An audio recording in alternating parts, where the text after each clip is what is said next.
*82. A Spanish soldier named Diego de Artieda sits down to write a letter home. His hand is unsteady. He's stationed in the Philippines, fighting rebels who refuse to submit to Spanish rule. And he's genuinely afraid, not of disease, not of the jungle, but of a weapon carried by the men he's fighting. In that letter, he describes blades 3 to 4 feet long, slightly curved, single-edged, swung with both hands, and with enough force to cut clean through Spanish armor. He describes limbs taken off in a single strike, and even a musket barrel sliced in half while a soldier was still holding it. He tells his readers that these blades go through Spanish steel like it's nothing, that his men are outmatched, and that when Filipino warriors charge with these swords, retreat isn't cowardice, it's survival, because standing your ground against them means dying.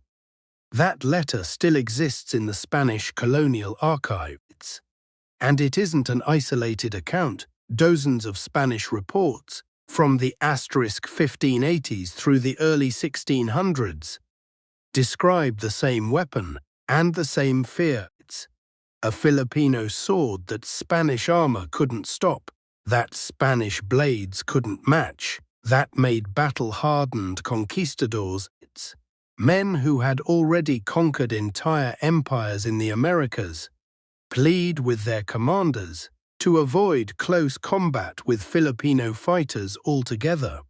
That weapon was the kampilan. It was feared enough that in *1764 Spain banned its production outright. Filipinos caught forging one could be executed. Existing swords were seized and destroyed. The forging knowledge itself was hunted down and pushed underground, passed in secret, from master to apprentice, for well over 2 centuries. It's hidden from colonial authorities, who understood exactly what it meant, that, as long as Filipinos still had these blades, Spanish control would never be total. This is the story of the kampilan, the sword that unsettled an empire, the weapon Spain tried to erase, and a blade modern metallurgists now compare to legendary Damascus steel. To understand why the kampilan rattled the Spanish so badly, it helps to know what they were expecting when they arrived. Spain had taken down the Aztec and Inca empires with relative ease. Indigenous weapons in the Americas, while effective, were largely wood, stone, and obsidian, no match for Spanish steel armor. And swords, a fully armored Spanish soldier there was nearly untouchable. So when Spain turned its attention to the Philippines, in the *1560s, they assumed the same script would play out: superior European steel against primitive indigenous weapons. But the Philippines wasn't the Americas. Filipinos had been working metal for over 1,000 years, with trade networks reaching China, India, and the wider Indonesian archipelago, absorbing metalworking knowledge from across Asia and refining their own innovations through centuries of warfare. The kampilan sat at the top of that tradition. It's not a crude weapon, but the product of over a millennium of metallurgical expertise and hard-earned battlefield experience. When Spanish soldiers met it in combat, they quickly realized they'd badly misjudged their opponents. The first documented clash between Spanish forces and kampilan-armed Filipino warriors came in *1571. During the conquest of Manila, Spanish accounts describe genuine shock at seeing their armor fail, describing warriors swinging long two-handed swords with enough force that breastplates offered no real protection, cutting down several soldiers Before the rest could pull back to safer ground, they noted they'd simply never encountered weapons like it. It wasn't only the force. Behind each strike, it was the steel itself. Spanish soldiers reported that their own swords would notch or even break when they clashed with a kampilan blade, while the kampilan kept its edge. That shouldn't have been possible. Spanish steel was supposed to be among the best in the world, yet Filipino smiths had achieved something Spanish metallurgy of the era couldn't match. So what actually made the kampilan? It's a single-edged sword, usually 3 to 4 feet long, with some examples stretching close to 5 feet. It's curved slightly, with the curve becoming sharper. Toward the tip, the blade is heavy and built for two-handed swings, with weight distributed toward the point. It's to create a cleaver-like effect that concentrates force exactly where it lands. The real advantage, though, was in the metallurgy. Filipino smiths used a pattern welding technique similar in principle to the methods behind Middle Eastern Damascus steel and Japanese katana forging. It's different steel strips, some high in carbon for hardness, some lower in carbon for flexibility, where forge welded together and folded repeatedly, building up hundreds or even thousands of layers. That process produced a blade both hard enough to hold a razor edge and flexible enough to absorb impact without shattering. Then came differential hardening, heating the cutting edge and quenching it rapidly to make it extremely hard, while letting the spine cool more slowly, so it stayed softer and more flexible.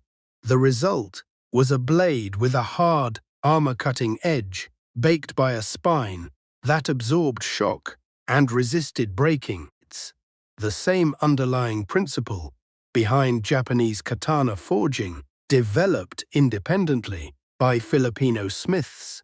Modern metallurgical study backs this up. In *2008, researchers at the University of the Philippines examined 3 surviving kampilan blades from the pre-colonial and early colonial periods using electron microscopy and chemical analysis. They found clear evidence of pattern welding and differential hardening, with carbon content varying noticeably across each blade, roughly *0.7 to 0. 9% at the edge, on par with high-grade tool steel, and *3, 2.5% stressed along the spine. For added flexibility, researchers described the overall steel quality as comparable to Damascus steel and Japanese *lakan. The material used in katana blades. This wasn't simple hammering. Filipino smiths understood almost intuitively the relationship between heat, carbon content, and steel behavior, reading the glow of the metal to know exactly when to fold, when to quench, when to temper. Refining these techniques across generations of masters and apprentices, the quenching process alone had real variation. Some smiths used water mixed with ash from specific trees, others used palm oil, and some guarded secret recipes involving plant extracts believed to strengthen the blade. Modern analysis suggests some of those additives may genuinely have worked, introducing trace elements that altered the steel's crystal structure and improved performance.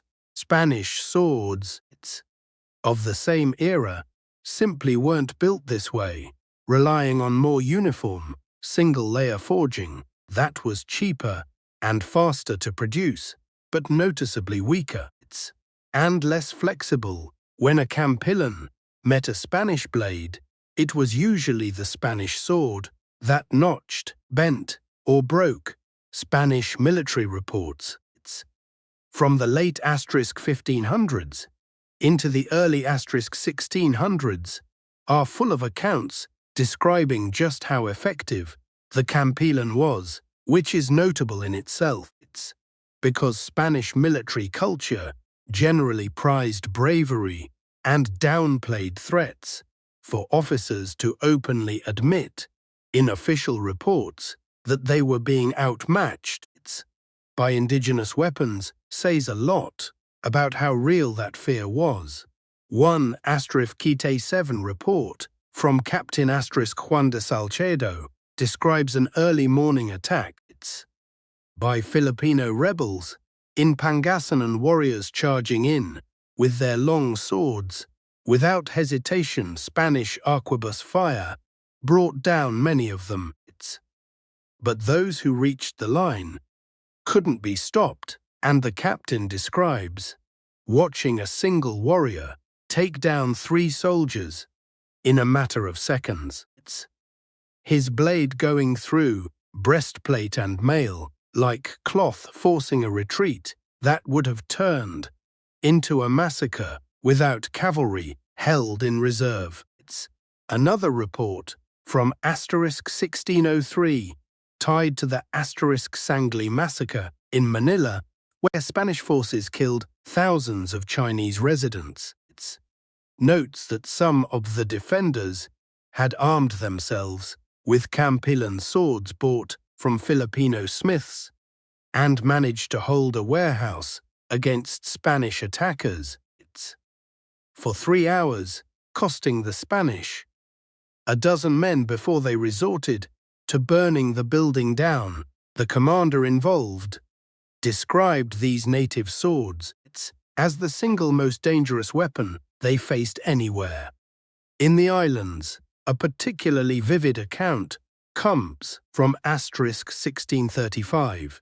During fighting in Mindanao, a Spanish friar who witnessed the clash described a single Muslim warrior engaging 6 Spanish soldiers, at once swinging his kampilan, two-handed in every direction, killing 3 men within moments and wounding 2 more before the 6th fled, a retreat the friar noted nobody blamed him for, describing the fighters and their blades in almost supernatural terms.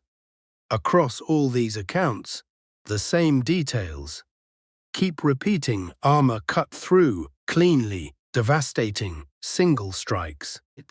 Steel that simply outperformed what the Spanish were carrying, and real fear among Spanish troops facing kampilan-armed opponents up close. Spanish commanders eventually adapted by avoiding close combat altogether, trying to keep Filipino fighters at range and lean on firearms and artillery instead. When the distance closed, Spanish lines often broke. That's a significant shift because Spanish military doctrine at the time was built around close combat, sword and pike work, embodied by the *tercio infantry formations that had dominated European battlefields for a century through discipline and superior steel. In the Philippines, Spanish soldiers learned the hard way that closing the distance could mean death, because in this fight, the local blade was simply better. The kampilan was never just a battlefield tool. It carried deep cultural and spiritual weight in Filipino society. Owning one was a mark of status, and the blade itself was often named and believed to hold spiritual power, with some treated as sacred objects that received offerings and prayers. A warrior's kampilan might be buried with him or passed down as a family heirloom across generations. The hilt was distinctive too, frequently carved to resemble the open mouth of a creature such as a asterisk naga, a sea serpent figure, or a asterisk bakunawa, a dragon-like being from Filipino mythology. With the warrior's hand fitting inside that mouth, in the belief that the creature's spirit would lend its strength in battle. Some hilts carried its elaborate metal inlay, gemstones, or detailed carving, craftsmanship that could rival the blade itself. Regional styles varied too. Kampilan from Mindanao tended to be longer and heavier, shaped by ongoing conflict with the Spanish and other outside forces. Visayan versions ran slightly shorter and more curved. Suited to naval combat and boarding enemy ships. Blades from Luzon showed clear influence from Chinese and Japanese sword design.